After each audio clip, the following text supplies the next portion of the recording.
Hi, Ganapathy. Good morning. Hey, good morning, Sujit. Hi. Yeah. So it looks like your mic and your audio and video is perfect. It's clear? Okay.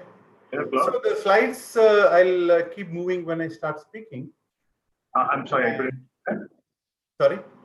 Yeah, I couldn't get it. Sorry. No, I'll put up some slides. I don't have a large number of slides, maybe 8 or 9 slides. Wonderful. And yeah, it can come on this and then people can keep the video whatever. Perfect. So I'll tell you the format is pretty straightforward. So we'll have the initial 45 minutes. Let me just increase the volume. It appears like the volume is a bit low. Give me a second.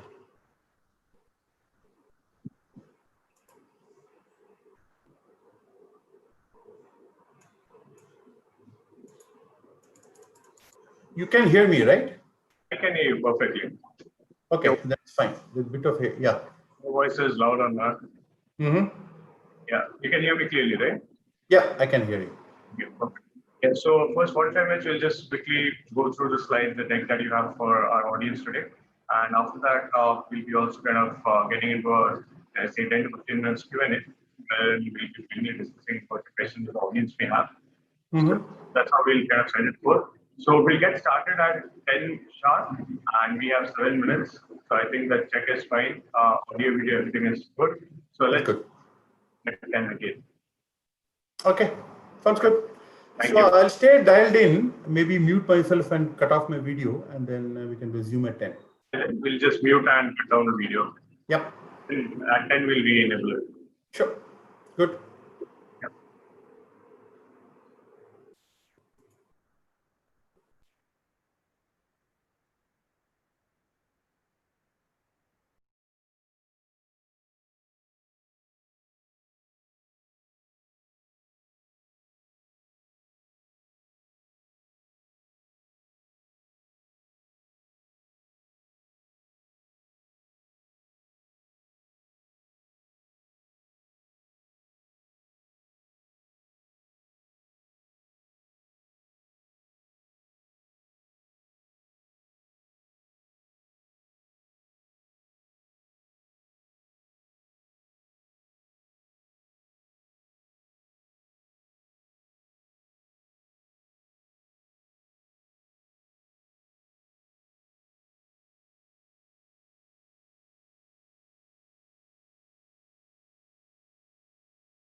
Hi, good morning, friends. Give me a quick yes if all of you can hear me loud and clear. And Ganapathy, we can get started with the session. So, friends, a warm welcome to one more industry session here today at INSAID. And today we are very fortunate to have somebody like Ganapathy, who's heading the analytics division for Philips. Ganapathy holds almost 2 decades of experience, and with I think he's led the analytics divisions for a lot of really big companies. So I think who else could be better than Ganapathy himself, who can help us understand how to use business analytics at scale for huge companies. I mean, you can get started from zero and kind of scale it up for really huge companies. So, Ganapathy, before we get started, we'll request you for a quick, say, 2-minute intro about yourself, your profile, your background, and about process and how you're so closely associated with process and how did process help you think about analytics. Okay, so if you can give us a quick intro, and then we'll move on to your deck once you're done with it. Yeah, thanks, Sujit. I think Sunday morning, thanks for all of you joining in. So let's make sure we spend the good, make the best out of the 1 hour. When I was talking with Sujit, we said, there is enough technical stuff available in Google, or you tell a name, it's all available. So let's keep a topic which is very practical. And what typically there are a lot of pitfalls if not deployed properly. You may have a best-in-class solution, but if at the end of the day, if the final decision makers are not consuming it in the designed way, then the ROI or the impact to the business may not be realized. So what I thought was to look at the last 10 to 12 years which I have spent in the analytics domain across multiple organizations. Look at my own personal learnings as to how we scale it up. Where do we start? Do we do a boiling the ocean? Do we do a top-down approach? Do we do a bottom-up approach? There are no right and wrong ways. It purely depends upon the organization and the context. So having said that, let me share my screen.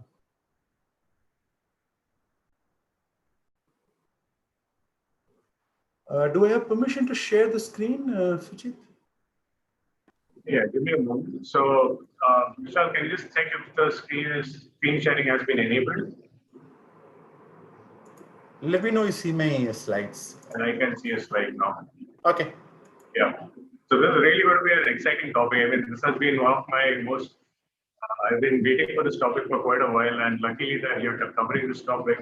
So it'll be wonderful if you can help us understand how do we start from zero and then scale it all the way up to what you're doing right now at Philips. Okay, so let's speak about something which we already know. So this is something which all of us have seen many times, right? The linear progression from basic reporting to giving root cause analysis, start predicting, and then also making recommendations. So nothing wrong in this. This is in fact a very simpler picture for an organization to get started. It also tells you which is the easiest way to start, and then there is also a empirical relation indicated here that as the difficulty increases, the value increases.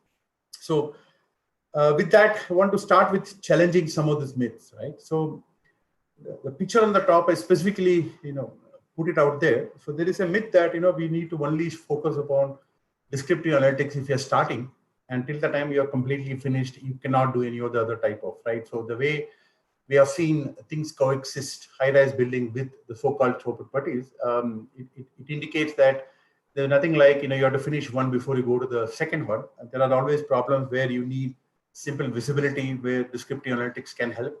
But at the same time, we don't have to wait if there is a suitable opportunity or a problem where we can bring in an optimization engine or a predictive analytics model. The second myth I want to challenge is there is a perception that more complex analytics gives a lot of value. Seldom is the case unless there is a well-defined business problem or an opportunity against which we scope out an AI or an ML project. Most of the time things fail. It may look very good on paper, very good till the time the model is tested and validated. And the moment you start the deployment and start embedding into the process, many times we see, hey, what we thought we will address, what we thought we'll realize is not materializing due to whatever reason XYZ. This definitely causes a lot of frowning from the team management and a lot of frustration in the data scientists who have spent hours and hours in processing the data, building, tweaking the model, and finally deploying it. And the third piece, again, coming back to the linear diagram we saw earlier, my personal experience have been that, it's not necessary that you need to follow the linear approach. A typical example is, let's say, we train a model, we deploy it, and then finally on a daily basis, weekly basis, you may have to take some data, score it, get the output from the model, put it in the run environment, and finally the way it might reach the stakeholder is as part of a dashboard. So a classical example of how predictive analytics and advanced analytics create a solution or a model, and the output of the model for the consumption typically goes into a simple basic reporting for a daily management as an example. And lastly, most importantly, typically you'll always find a lot of problems to solve the moment you start about analytics. So one quick way or a pragmatic approach is find out the most pressing problem for the senior most leader. The underlying assumption here is you will have the top-down management support, you will have the management support to go out and deploy and make sure that people are adopting to the recommendations or the insights coming out of the solution. But this is one of the ways, especially if you're an early starter, if the organization is new to database decision making, this is one good way of penetration wherein you have senior leaders aligned as business champions, and the data scientists get the visibility, get the support, get the momentum, since they are working on the number one priority of the CXO. So let's go into maybe a specific example. For today's discussion, I thought of picking up a typical business model of B2C, and all of us know a B2C means there is a manufacturer who might be going through a wholesaler or probably a distributor in between and through a retailer, and the end consumer walks in and purchases the product or the service. Now, in the case of if it's a direct customer, then you don't need all those intermediate layers. You may directly be doing through an online channel for the customer. In this case, you have the advantage of being lean, and then you get better visibility of who is your customer or a consumer, what are the profiles, what are the attributes, what had been the consumer decision journey, etc., in a much more easier way compared to the traditional retailer. And behind the manufacturer, behind the scene, there's the entire gambit of supply chain, sourcing, procurement, and most of the supply chains in today's world are global in nature, which means there are multiple steps which comes in between the sourcing till the parts are made available, the right set of inventory is available, and the products are made at the right distribution cost at the right time, depending upon where the demand is, right? And now, if you take this as an organization who is predominantly working on, let's say, this B2C or a D2C business model, and then we start bringing in an insights view, then we open up the huge amount of opportunities, right? So starting from, let's say, product-wise, how is my product performing, an R&D view before you bring it to the market. Then you have the marketing view and a set of analytics which you can do in the marketing side on how to make the brand visible, how to make the 4 Ps ensured for the product. Then comes the sales side of it. Pricing analytics. Earlier, typically it used to be part of the marketing analytics, but nowadays with the dynamic nature of pricing and more digital channels in picture, it has evolved itself into a separate analytics domain itself. Customer service analytics, how do you serve your customers? The journey is not just ending at the time of purchase. Post-purchase, how are you helping the customer in case he or she has an issue? And how proactively we are reaching out to address product failures. All of them becomes a key factor when we talk about the customer services. Entire operations piece, which includes typically sorting and supply chain and manufacturing, logistics, inbound, outbound logistics, your warehousing. So all the business processes have their own inside needs, and typically we tend to create a domain around an operations analytics. Quality, needless to say, the quality can be looked at multiple angles. One is your product quality itself. Second is your service quality. How well are you meeting the customer expectation in case there is an issue with the usage of the product or the service? How is your delivery quality? Were you able to deliver without any damages? Were you able to, the packaging was good? So all of them come under the delivery quality lens. Finance, integral part of any organization. We would want to make sure that the health of the organization is maintained. What is my performance? What is my cash conversion cycle? And am I good or bad? What is my profitability? Are my top lines correspondingly contributing to the bottom line? So the entire financial, and again, the enterprise risk related aspects come into the picture. And lastly, but not least, the people side of it, which is becoming more and more important nowadays for an organization to understand. Let's look at a bit of detail on what type of typical business questions which we'll come across. Again, this is not exhaustive. This is just indication to trigger some thoughts, especially when you start looking at your R&D or your product analytics. A lot of questions related to, hey, most of the time when we launch new products, there are a lot of assumptions we bake in, assumptions related to segmentation of customers, assumptions related to customer usage patterns, competition, industry growth. And once the product is launched, then typically a lot of these assumptions remain in the paper. And how do you validate and make sure that next time you plan for a new product, some of these assumptions which went wrong in the previous launch are taken care of? How do you manage your portfolio? Do I have a problem of too low a portfolio or too high a portfolio? And obviously, when you have a large portfolio, it's always there is an 80-20 rule when it comes to your sales pattern. And how do you manage your C-tail? Because typically the C-tail products tend to eat away a lot of profitability, and the lead times are also quite high. So how do you manage your product portfolio, which are typically sitting on your tail, becomes a very interesting area where analytics can help. And nowadays, with the availability of Internet of Things and the usage pattern of the customers, they offer a huge amount of data, including what we call it as, or term it as the big data, which helps us to analyze the pattern and understand more about how the customers are using it, and that helps us to come with more value propositions to the customers. Jumping into marketing analytics, the typical problems around what is my ROI, where should I invest? Typically, if you are in a distributor, retailer-driven business model, then there are a lot of channel partners into the picture. How do you acquire a consumer? What is the cost of acquisition? Does that gel with what have been your profitability assumptions? How do you get accurate demand forecasting of your product? Are you doing the right set of segmentation of your customers? And most importantly, let's say you're in the stage of managing your customer loyalty. Because all of us know the recurring revenue from repeat customers are much higher than one-time customers. So it's very pertinent for us to ensure customer loyalty. And a lot of data and analytics can go into how do you plan your loyalty programs. Pricing, as I said, used to be part of marketing, but now it has its own dedicated aspects to look into beyond marketing. A good example is how do you estimate, let's say, the lifetime value of your customer?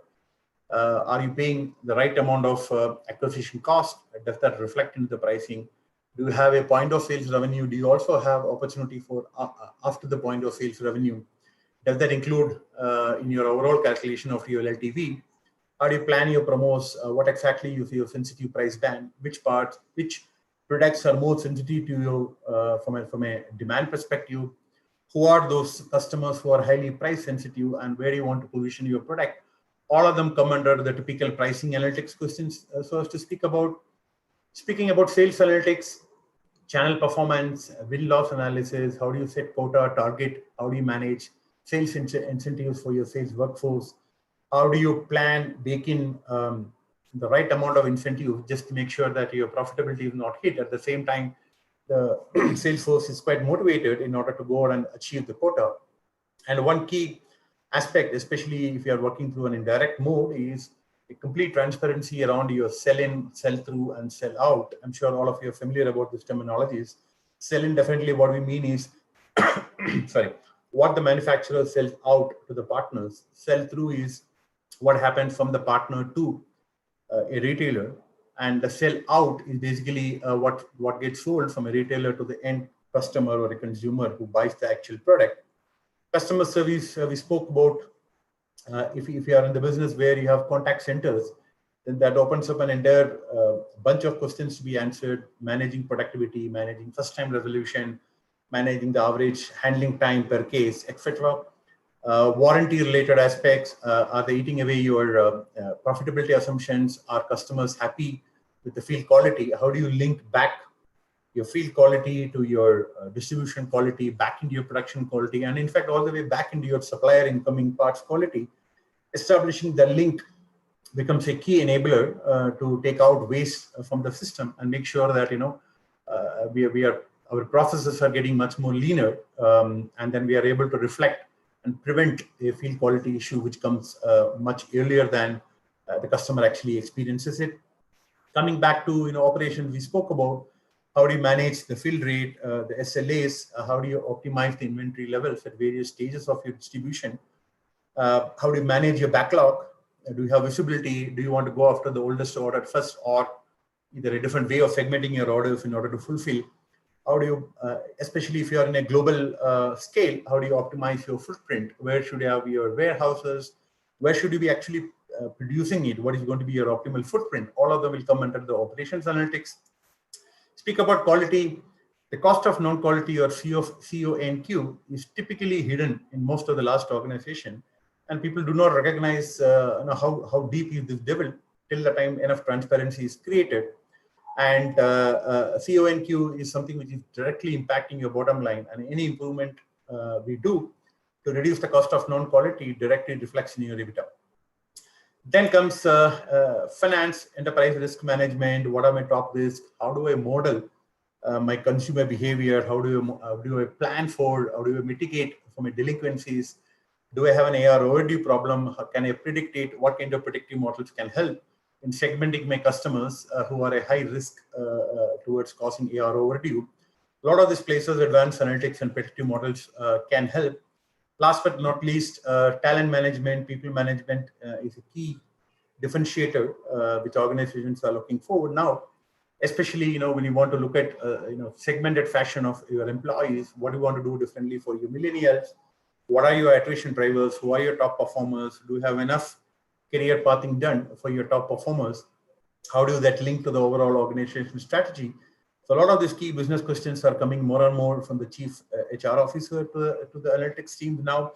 And here, data is also a bit of a challenge. Most of the time, you don't have the data readily available. You may have to go beyond your internal ERPs into external data, talent availability, external sites where the talents are available, what kind of profiles are shifting jobs frequently, which part of the job market is shaping up. All of them becomes, a lot of external data comes into play when we speak about the HR analytics.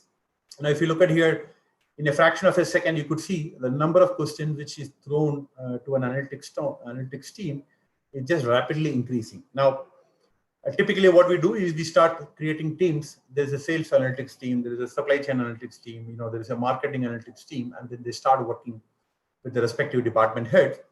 Obviously, there are a lot of low-hanging fruits where the analytics team can create, but very soon, we hit the roof where the complex problems are no longer, depend upon the data or the aspects from one particular domain. A case in point, I want to use an example is, let's say the organization is facing the question, how do I improve my customer experience, right? Now, the customer experience is not a one touch point. We all know it's a continuous journey, all the way from, the consumer decision-making journey, where a lot of marketing analytics come into the picture. Are the products easily explained with respect to features, availability, pricing? How easy is my website to use for a new prospect to coming and visiting my site? Are my communications confusing to the customer? Am I clearly able to articulate the value coming out of my product? How do I optimize my search taxonomy? The touch point starts from there. Then it flows into the sales experience. How many times he or she had to reach out, get in touch with somebody to understand about the product well. Was the sales experience much easier, especially when you're talking about an offline channel? Was it too confusing? Was it too difficult to find a product when somebody walked into a large store? A lot of these questions comes into affecting customer experience. Then once the product or the service is sold, how good is my customer service? As we spoke about, there are multiple touch points, and then among the entire journey, the customer service stands out as the most sticky or the most pain area for the customer when he or she talks about the overall experience. So how do you critically, we are able to identify, map, and measure the customer service touch point becomes a key aspect. Then you come into the product quality aspect. We spoke about, did the customer experience product quality issues?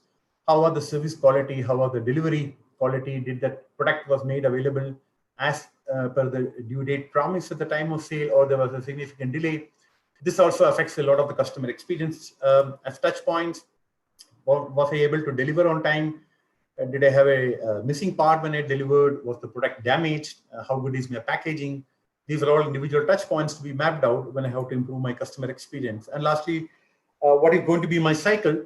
Did the product deliver the expected value? And do the customer always continues to get higher value propositions after the first purchase? And is the loyalty loop continuing? Now, if you look at here, this particular business problem, you are touching across the domain, and the data is not just coming out of one domain, but the data coming across.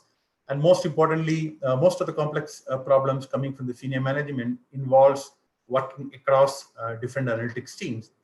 And that is where what we speak about, the connecting the dots, as you literally see on the screen, which helps when you scale up this as a capability. Now, this brings to the point. Now, do I boil the ocean? Do I go and do everything what we just spoke about? There are hundreds of questions.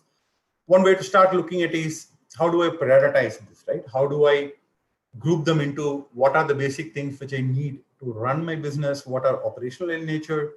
What are some of the insights I need to tactically manage? And what are some of the insights I need at a strategic level, at a senior management level? One way to look at is this lens. And the second lens is from a capability perspective. There are certain insights where you need some capabilities or processes which are foundational in nature, right? You can't just live without it. One such is the foundation of any of analytics capability is the data, trusted, good quality data, and making sure that the data science teams can access this data when they want in the right format with minimal amount of transformation required before they can start building the model. So how do you manage your master data? In fact, one step before, how do you manage your metadata? How do you manage your master data? How do you manage your quality of your transactional data? All of them becomes key foundational capabilities. If you are quite advanced, you could think of a data lake, if not a data depository at least, where people can go and use that as a trusted single version of truth. Then the basic tool sets and techniques related to simple visualization, you have n number of tools. But there is generally a misconception that visualization is all about tools. But visualization goes much beyond to, let's say, visual storytelling. You can create graphs in 20 slides, but the success lies in presenting the insights in 2 or 3 slides to a senior stakeholder who is time pressed. In fact, nowadays we are talking about augmented analytics, where someone need not have to come and look at a dashboard, but whenever something needs an attention, that gets automatically flashed to that stakeholder. So look at a dashboard only when you need to, and you don't have to spend time looking the dashboards and try to identify where I need my intention. So that is where the trend is moving toward.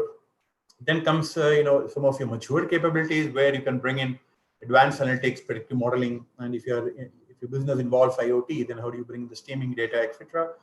Third stage is capability related to you have data scientists who can build predictive models, use ML techniques. Do you have an opportunity to use DL? All of them come into the picture.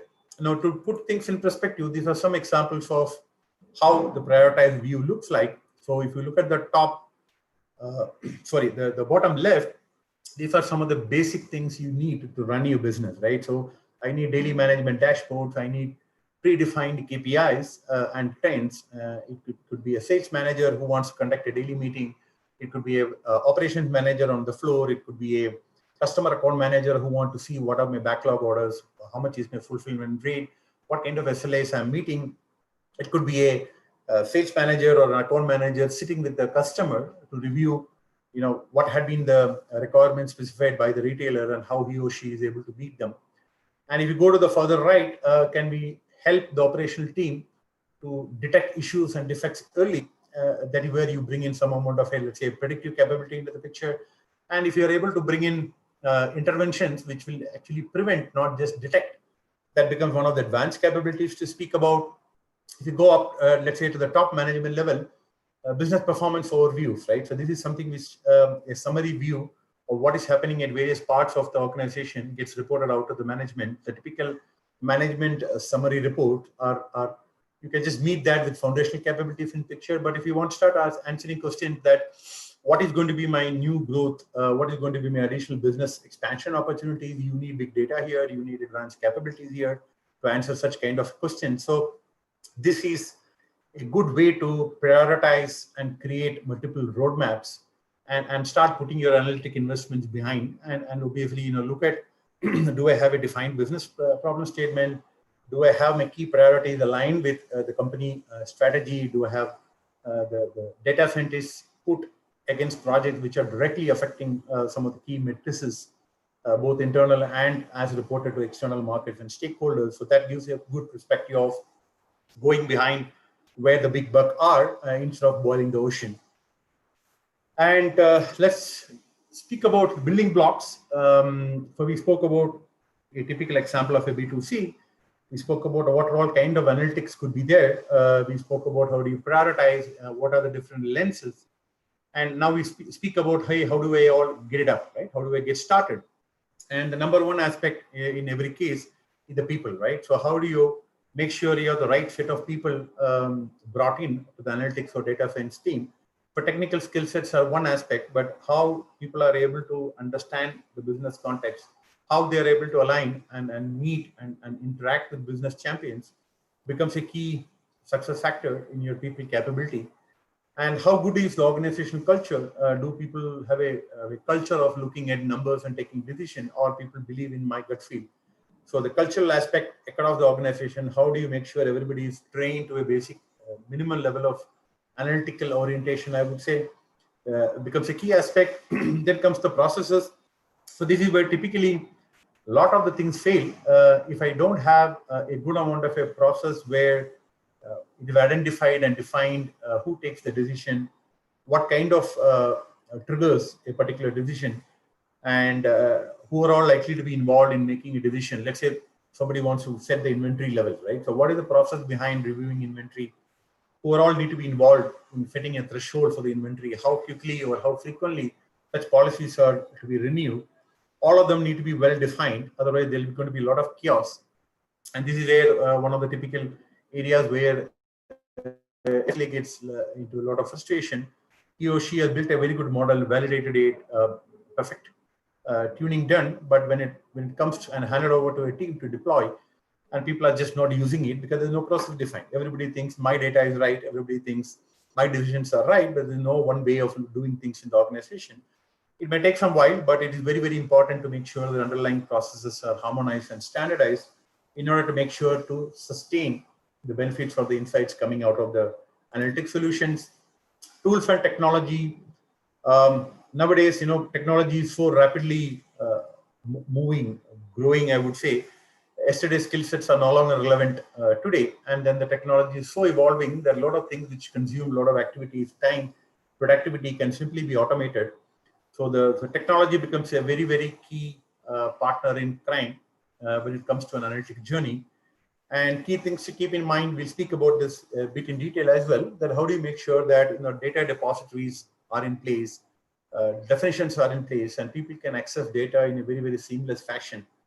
And ERPs, most of the organizations have multiple ERPs, and it's a struggle to start connecting the data between coming out of ERP1 and ERP2 due to whatever reasons.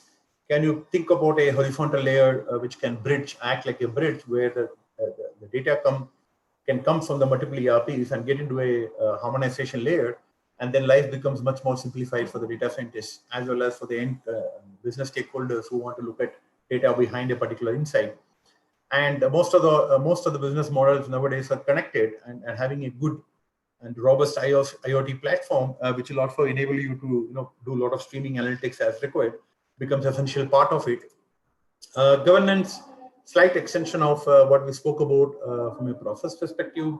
What are the right set of management cadences where monthly performance reviews, where the outputs, dashboards, or the recommendations will have to be reviewed?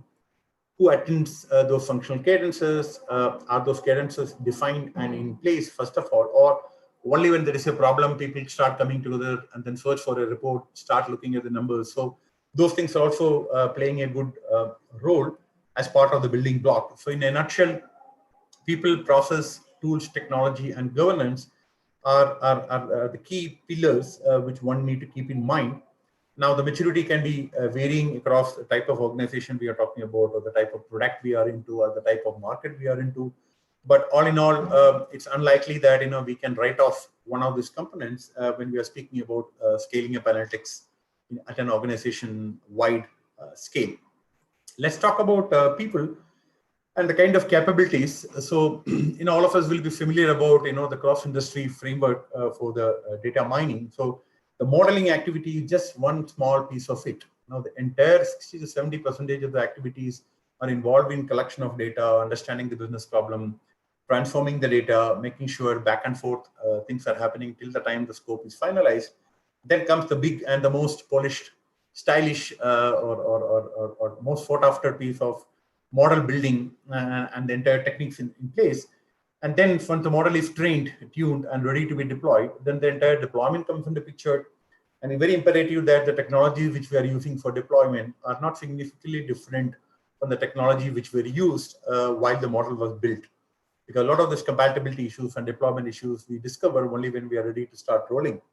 So coming back to the kind of capabilities typically are required is people who can understand the business, speak the business language, somebody who is a fence sitter who can speak to a business stakeholder in his or her language, who can talk to a data scientist in the data language, and somebody who can translate a business problem into an analytics problem. Then comes the typical design, development, validation, and deployment, the typical life cycle of a project, not necessarily linear in scale, because always we are seen, we keep going back as and when we discover a hurdle or a pattern which is unexpected. So do not assume it as a linear fashion. It's always a crisscross pattern before we are ready to deploy the analytic solution. And it's also imperative to make sure that the end stakeholders have enough understanding. They need not be experts in statistics, they need not be experts in machine learning, but they should be able to look at the outputs of a model and translate and inculcate that into their day-to-day decision making as part of their processes. So making sure the end users are trained well in terms of the kind of insight they need to look at becomes very important. And another key capability, predominantly because the kind of analytics we see today is significantly different from what we are seeing, let's say, 10 years ago, where most of the technology were quite easy to catch up with. The problems were well defined, and a lot of efforts used to be done manually. Now, automation has come into the picture. The life of a data scientist has significantly improved, I would say, compared to, let's say, a decade ago. It's also very important for an organization to keep track of what's happening, because once you are inside the organization, then you're drawn up so much into the day-to-day priorities, and you have to make sure you find time to make sure what the industry is doing, what the ecosystem around you are doing, what the startup, you don't have to do everything yourself within an organization. You can partner with ecosystems. You can bring in a collaboration model with the startups around you, and together we innovate and co-create. And this also translates into various roles in a typical analytics team, like business domain experts who typically are focused around the capability number one. Then you have the business analysts who are looking at the capability number two.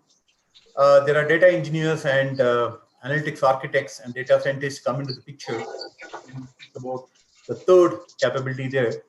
And the fourth one, typically visualization experts come into the picture, and the citizen data scientists, who are typically part of the business, may not be part of the analytics team, but quite analytical savvy, quite quantitative skill sets are there with those people, and they need not have to understand a complex statistical model, but they are there next to the business to explain the output of a model and explain to them how does this mean from a decision-making perspective to the respective stakeholders.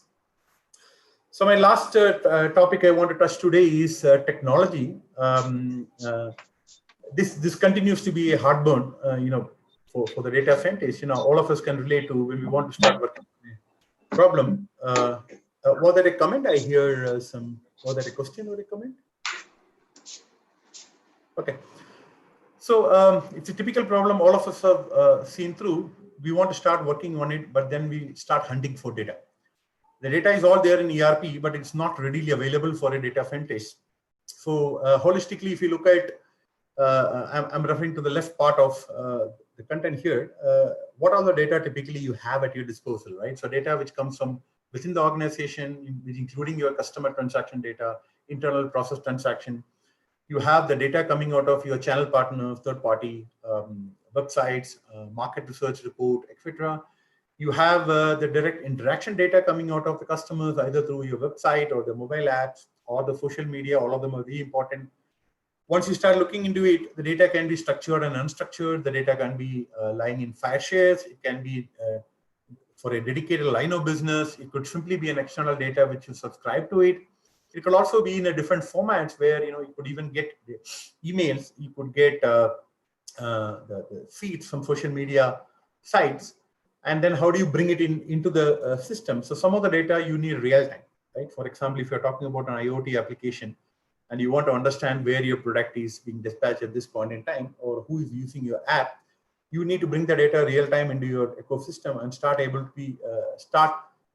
be able to do streaming analytics on it.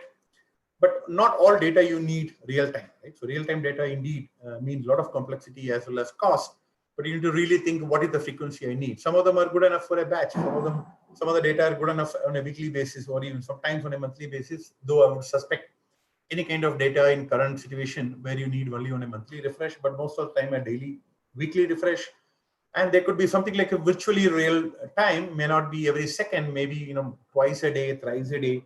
It's also important for you to understand based on your analytics roadmap and the priorities of the organization, what kind of data I need real time, what kind of data I am good enough to have a batch streaming or batch processing into my data warehouse, and what is that I need somewhere in between. Then comes the two essential parts. One is a very structured data warehouse, which is sacrosanct, highly controlled, governed, standard set. Data dictionaries are available for anyone to come and refer to. Single version of truth. Easier said and easier done than we all aspire to, but it is not impossible. It takes a while to get into a well structured data warehouse. And then the equally important capability you need to start thinking nowadays is, can I also have a data lake where I don't worry about the schema, I don't worry about whether it is an internal data or an external data. I just dump it there and start defining the schema and the format depending upon the use case I have. Then I figure it out what kind of controls are required, what kind of transformation is required.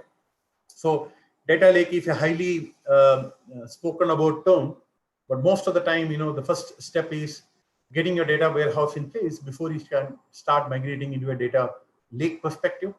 But that indeed would be a good capability to have, especially when you're talking about most of real-time applications, real-time interventions, orchestration of your entire business processes, etc.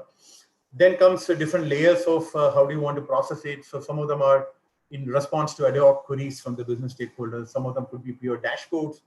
There could be cases where people just need the data, nothing else. They just need to see the details of an order. They just need to see what orders a customer has placed. There could be specific queries which are coming in from so-called the power users, where they want to access the data, they want to build custom models, they want to actually perform a lot of data discovery engines. There could be analytics models which are trained, tuned, and they want to consume the fresh data, score, and push it out. And we could also nowadays, beyond the business users and let's say customer service representatives, start thinking about intelligent applications, which are typically the SaaS or software as a service applications, which comes with predefined built-in models, which are plug and play, where you feed your transactional data on a regular basis and get the output. Though one of the key aspects for an organization to start using this standard plug and play solutions, because they can't be customized to beyond a large extent. And if you start doing customization, it becomes very costly and complex affair. So you have to be matured enough to be able to feed data in the predefined format, in the harmonized format, to most of these intelligent applications in order to realize the output from them. So all in all, it's like a reference board. I want to sketch it out here. It may be that we start addressing pieces of it as we scale up. And it's also impractical to expect that for the day one of setting up the analytics team, I have the entire technology capabilities available to me. Most of them are evolved based upon the use cases and realization of the business benefits, because some of the investments can be quite costly, and the businesses or the senior management would like to see sufficient ROI, and the investment will always be in a phased manner. So it's also imperative while we go towards this North Star, we start addressing low-hanging fruits, create ROI, create returns from analytic projects, some part of which can be reinvested back into improving your IT infrastructure and services. So I think that sort of brings an end to the topic which I want to cover. I think we are about 5 minutes ahead of time. So Suchit, how do you want to open up? So can we question or? Yeah. So we'll open up for questions, and good that we have completed 5 minutes early. we have a lot of questions. So first thing for you, Ganapathy, is so we saw the slide where we are talking about fundamental, intermediate, or matured and advanced. So Sujit, I am facing some unplanned sound disturbances here. So if you could slightly be louder, that will be helpful, please. Okay, is it better? Yeah, now it's better. Okay, yeah. So what I was asking is, so when a company is in a foundational state, okay, how do they start thinking about getting analytics in place so that down the line they are like equipped to scale fast? So typical approach, at least what I've seen, what I referred to when I was trying to question some of the myths, right? So typical way is look at your company priorities, look at some of the known pain areas, look at some of the key strategic initiatives for the company. Start from there. You may not cover everything in the day one. Maybe your first two projects are purely on sales. Maybe your first two projects are purely on supply chain. Doesn't matter. So it's not necessary that from the day one you should have a team on sales and supply chain and marketing, etc. So it really goes with a top-down approach, I would say. So if that means you need to solve some 2 supply chain problems and 3 marketing problems, let that be with it. And over a period of time, once you have proven results, you have addressed some of the key burning topics for the senior management, that brings confidence for additional investments and creation capabilities to expand horizontally in terms of multiple domains. In fact, most of the organizations which I have worked on, where we have started, we all started with top 3 questions from a senior leader, right? Now that takes 6 months, 9 months to answer the top 3 questions. By that time, you have enough visibility, you have enough proof points on the table that you can frankly walk back to the stakeholder and say, hey, now that I've solved one of your problems and this is the quantified business results, would you be open to investing in the team in terms of creating capabilities, and tell me now what are the next 3 problems which I can help for you solving. Okay, so it seems like let's prioritize 3 of these problems and consider them as the main problems for the company and spend some time trying to solve those. Now, while solving these, we might actually be, or we might come across data that helps us kind of prove to the management that the importance of analytics lies in the data, and the quicker the management kind of accepts it, the faster we can kind of grow it to other domains as well. Okay, so now coming to the next part, which is I'll stick to foundational first, and then we'll talk about matured and the advanced ones. So in foundational companies, a very big problem is convincing the company members to invest in data science. How do you see this problem can be solved? So, this was indeed a real problem when we were evangelizing, but this is a couple of years ago. But nowadays, thankfully, the number of senior leaders who claim they are not digital are minuscule, or in fact, practically they're not there, right? In fact, nowadays in organizations, you'll find leaders are much more digital savvy, or at least they present themselves as digital savvy. That moment you start explaining to them that, hey, why don't we look at this data? Why don't we bring in these technologies? I would say there is a lot of reception in the senior management nowadays, but they want to make sure that we quantify what type of results we are expecting and what is the scope. One of the common pitfall is we start overfilling, we start boiling the ocean, and 6 months later we realize, hey, we have not addressed anything. So a cautious approach would be to always start small, pick up a defined scope, make sure you call out what is in scope, what is out of scope, and if you already know, call out that there are certain risks associated with it. For example, you may want to say that, hey, I think in order to solve this problem, I need data A, B, and C. A and B, I have full visibility to. C, I think it might be there, but the quality may be not that great.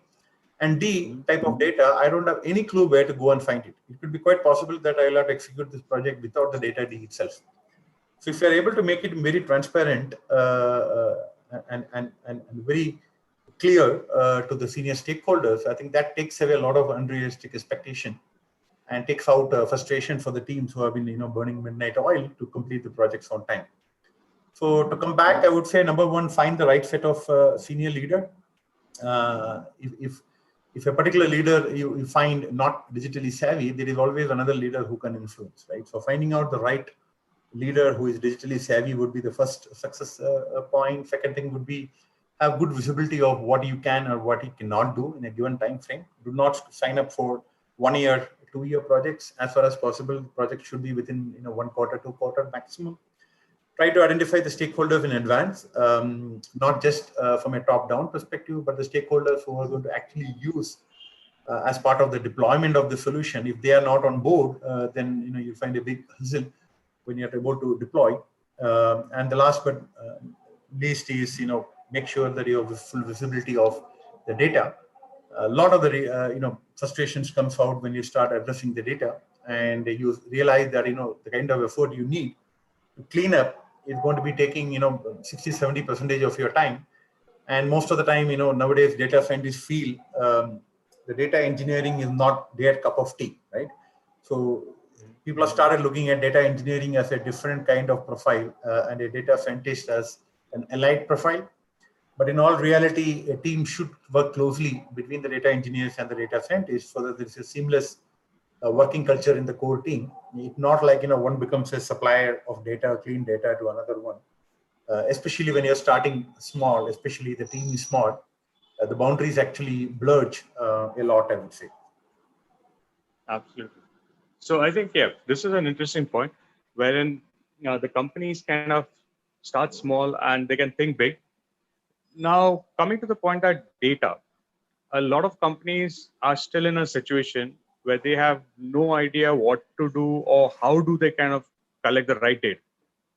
So what do you guide? I mean, what should your suggestion be to people who work in such companies? How do they kind of convince the management to kind of start collecting the right data? So there are two approaches, right?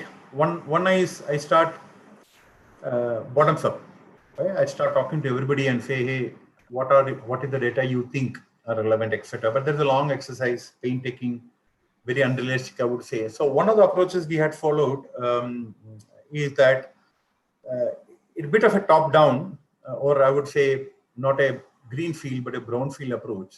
So the way we looked at it is we looked at the metrics or the KPIs of the topmost leadership. Then we said, hey, what are the tier 2, tier 3, tier 4? We went up to 3 to 4 layers of KPIs, and then said, hey, these are the KPIs which the management wants, people are using day in, day out.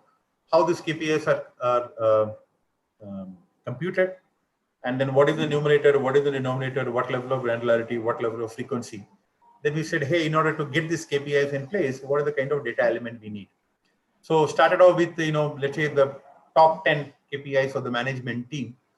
Further cascaded, exploded. By the time we reached tier 4 set of KPIs, there were about 60-70 KPIs. And we said each of the 60-70 KPIs, what kind of data, and do they belong to a sales domain? Do they belong to a customer domain? Do they belong to a product domain, etc.? Then that gave us an initial list that, hey, if I speak about, let's say, a product, what are all the kind of data I need with respect to product? I need to know the engineering specifications. I need to know the warranty performance of that product. I need to know the number of incidents. I need to know the quality performance as measured of the product in the manufacturing. I need to know the bill of material. I need to know from the bill of material who are my top 2 suppliers. So it's something like a KPI tree branched out into a data tree. That gave us a list of a laundry list of data which we need, and then we suddenly started finding a lot of things are common, and then you deduplicate it. You come out with a list of data which you absolutely need. Then the next step is go map it out to, is it already available? Do people know about this data? Is it available in the ERP? Is it an external data? Is it available real time to you? Is it available as a batch? Or is it not even available to you? It is lying as a transactional data in your ERP, but there is no front-end layer which will take out this transactional data and make it available for your reporting and analysis purposes. Then you start working with the IT team that, hey, what are some of this the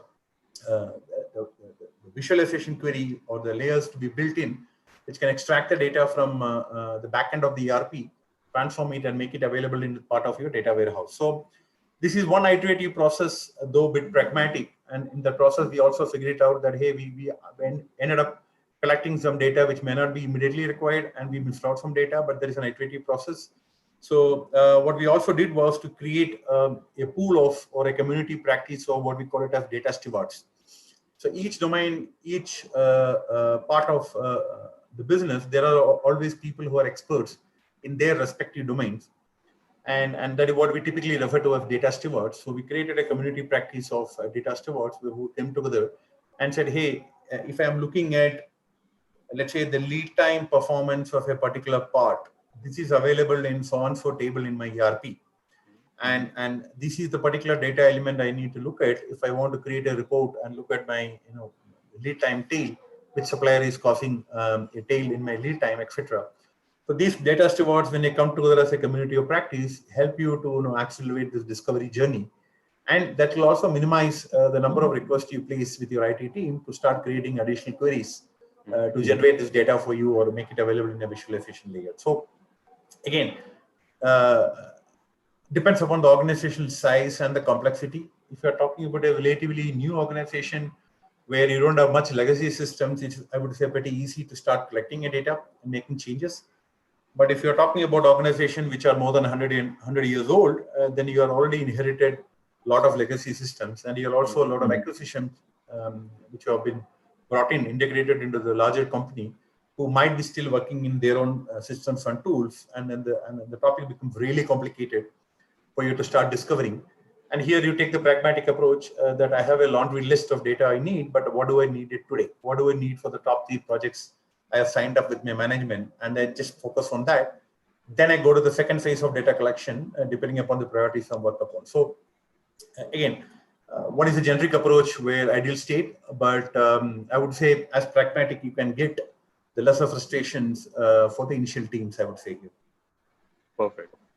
So I think, yeah, I'll move to the next one, which is a little off what I was discussing right now. Now, so far we learned the best practices from you. Let's take a step back, and let's say when you started off your journey in data analytics, what do you think you would have done differently with the knowledge that you carry today? What would you have done differently, say 10 years back when you started introducing analytics in some company? Okay, interesting question. You don't know who are all listening to this recording, but still. So I think when I look back the journey, a couple of areas where probably we as a team underestimated is the challenges involved or the effort involved in getting the data ready for the data scientist, right? So and in a very sustainable way, right? For one time it is easy, run multiple queries, get it extracted, build the solution, etc. But in order for you to sustain, you suddenly realize, the queries are not working. You're deprioritized. There are different loads which are coming to the transactional system. So certain queries are no longer working. So I think starting early with a foundational journey to create a platform for your enterprise data depository or a data lake, that is something which, I think when I look back, could have accelerated our journey. And the second thing is never underestimate the non-technical part of an analytics solution. So what I mean by non-technical part is the receptiveness of the stakeholders, or their openness to make changes in their way of working, being part of a solution, not just in solving, but also being part of the journey in realizing the business gains. Is an important aspect which we should not miss, because most of the time, we have the champions, we have the top management, everybody's happy, gaga, monthly meetings all go well, and then we are ready to go live. And then you're talking to a completely different guy who may not be even part of this process at all, or who may have completely a different way of looking at things, or he or she may think that, what I'm doing is the best. I can give you some examples where, we have built, neural network based forecasts where we have seen, higher double digits, more than 80% accuracy in SKU level forecast with a larger horizon in the future. Very well built model, well trained, absolutely fantastic. And then the way it was deployed is, this was made to make a recommendation on what should the planner be inputting into the planning system. Then we found things are failing because the guy who is at the end of the day entering or making a final sign off on the forecasting quantity completely ignores the recommendations from the engine, and he or she thinks that what is in their brain is much more valuable than what the model is recommending. So 1 month, 2 month, 3 months later, when we start comparing the results, we found that, hey, it looks like what the system recommended has not even gone into your planning process. And then how can you even compare the actual versus planned forecast? Then we start discovering that, hey, the guys are simply overwriting, and we probably underestimated, the change involved or the change management involved in bringing some of the stakeholders, especially from a deployment perspective. So reflecting back on your question, one of the improvements I would have done is engage this deployment stakeholders. They may not be fully known to you. You will discover as and when you start deploying a project. But as far as possible, try to identify them, create a stakeholder mapping, engage them in one way or another as part of your process. That brings down a lot of challenges when it comes to deployment, and hence also brings down a lot of disappointments when you see that the intended business impact did not happen as you planned in the beginning of a project. Absolutely. So I think this is a great answer. So one follow-up question to this. The moment you said non-technical, what struck me was exactly what you described was getting them on board. Now, I see this problem partially as lack of education. Now, a lot of non-technical folks feel that data science, AI, analytics is not something that is part of their job or part of the education that they need to have. What would you recommend the budding, or let's say the future managers or the future non-techies? What is their importance when it comes to data science, AI, and analytics in their company? And apart, I mean, not only the one where we call them as stakeholders, but why should they also have a broader understanding of these topics so that the organization as a whole kind of succeeds? So something like how do you create a burning platform, right? So one is, whether we like it or not, the digital skills are becoming an imperative for Right. someone to sustain and grow in an organization, right? So if someone says I am analog, I am not digital, those community is going to be extinct, right? Right. So the way I would say is celebrate success, even if it's a small success. Create as many communities for practices as possible where you can connect people across the organization. Start celebrating success, start explaining some of the concepts. In fact, it's also equally important to start sharing failures, right? So the projects are not just only about successes, right? So how do you create an environment where people are comfortable failing fast, failing cheap, and then picking up those learnings into the next set of projects? So that is also equally important. So if the moment you start saying a one-sided story that everything is hunky-dory, then people moment they find something has not really worked, then they start questioning the entire integrity of the process. So being transparent of what worked and what did not work, and what have we learned from a project which did not succeed. It could be as simple as hey, the guy who was sponsoring the project quit in between, and the new guy didn't like the project. It could be as simple as or as frugal as this reason why your project failed. But it's very important to create a depository, create a setup where people can come and understand, and that will go a long way for educating. People need not be data scientists. People need not know how an ML is trained and built, but at least they should know that ML is something which takes data continuously and continuously brings up the intelligence, and there is something in a platform where this model is kept. So basic level of the infrastructure behind it, the approach behind it. It's good to make sure everybody in the organization is aware of that. Right. So I think from a am I audible? I lost your audio a bit, Sujit. Is it fine now? Yep. Okay, thank you. Yeah. So what I was saying is, I mean, from my personal experience, I've seen something very similar. People who are a little kind of senior in the organization, they kind of stay aloof from these technologies. They kind of withdraw from the idea that data science and AI is something that is going to help them in the long run. But slowly the mindset is changing, and I think the world has started accepting it, and especially people who who come from non-technical, non-programming background, slowly I've seen they have started opening up to the space. Now, this is the last which I've already touched 11 o'clock. So one final question from my side is, since you are very senior in this particular field, what would your recommendation be for the folks who are currently in managerial or higher managerial levels and they are getting into data science? Because a lot of them feel that, and this is a very popular question that we get at INSAID, I'm 15 years experience from so and so background. Am I going to be treated as a fresher? I don't know why would they ask this question, but can you expand on this idea and tell what is your recommendation to people who are in low, mid, and high managerial positions? How should they look at analytics, data science, and AI down the line? So one quick summary feedback would be never stop learning. Right? There is always something to learn, and it's not that once you start learning a programming language, you'll be treated as a fresher, but always you're in a better position to contribute next time you attend a core team meeting. Next time you're sitting next to a data scientist who may be half the age of you. For learning never stops. Right? So that's number one feedback. And number two is, why should I learn? I think that is very clear that the way organizations are progressing and the way you can't stay aloof from technology, you need to know what is happening in the world.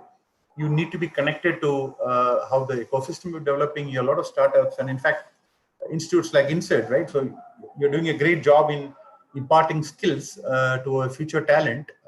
Earlier, we used to hire somebody, invest a lot of time in teaching them one technology, make them practice. All of a sudden, find that is no longer in use. Start putting them on different technology, and that takes us a lot of effort and time to reap benefits from a particular investment. Now, with kind of investments, opportunities available to do upskilling, people can go for 1 quarter, 2 quarter, 1 year kind of skill sets. And the other key trend happening is compared to a trend which was, let's say, prevalent 10 years, 20 years ago, where the big university degrees used to create a lot of momentum. Nowadays, the vocational courses, short-term courses give indeed a lot of boost to one's career. So that perspective, I've seen, courses like certificate courses, 3 months courses, you can go deep into one domain, then you go into, so I would always say, increase your depth, parallelly go breadth, then you increase your depth, go further breadth. So something like your progression becomes a diagonal. So if somebody says, I know enough, I have learned enough, then either, it should be his or her company, because even professional CEOs won't say that, because there is always something to learn.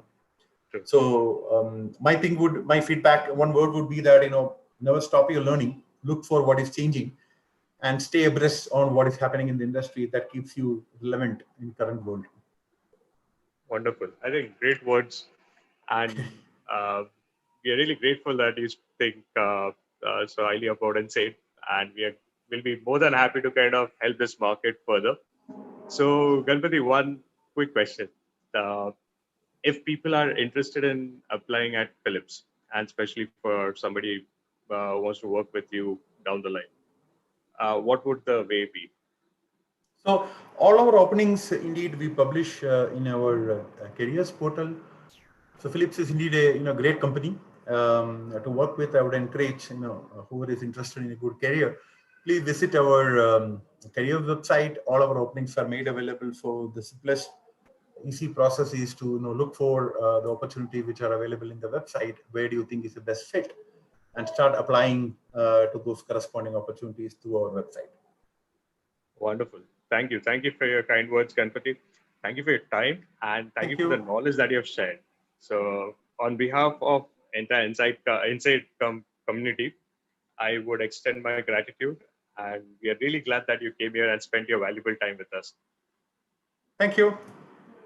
Thank you. So thank you, friends. So we are done for today. All the folks who have sessions right now, please log back to your sessions. And for the ones who are done for the day, I hope all of you enjoyed today's session.